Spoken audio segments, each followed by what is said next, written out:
More than 800 nursing home residents and their families could get a share of thousands of dollars in compensation for deplorable conditions during Hurricane Ida. The residents were bused from several nursing homes to a Tangipahoa Parish warehouse that lacked basic necessities and led to several deaths. WGNO's Jordan Lippincott is here with details on the financial settlement.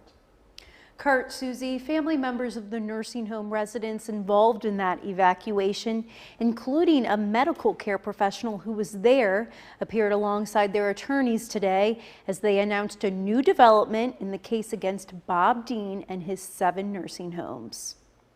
Attorneys for the nursing home residents and their families announced Thursday they achieved a preliminary settlement agreement against Bob Dean and the 7 nursing homes he owns.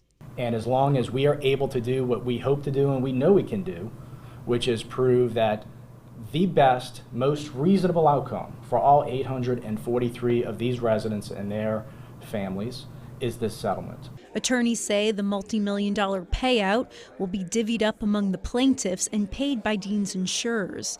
One plaintiff who was in attendance says her 65-year-old aunt died after contracting COVID-19 in the warehouse to which they were transferred. She also worked as a nurse for one of the nursing homes and recalls the moment she knew they were in trouble.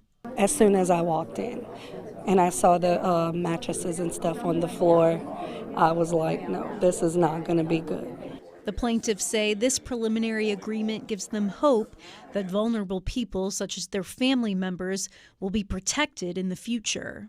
But this has never been about money for me. I could care less about the money. I just wanted to make sure that Bob Dean could never do this to anybody again. Another plaintiff whose father survived the evacuation says she appreciates the attorney's diligence in getting this agreement secured ahead of Ida's 1-year anniversary.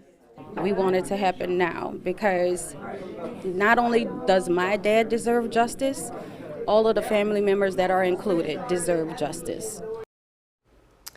Additionally, this settlement does not affect potential claims against other third parties, even the state. All right, so there may be more on that as well. Jordan Lippincott reporting for us. Thank you, Jordan.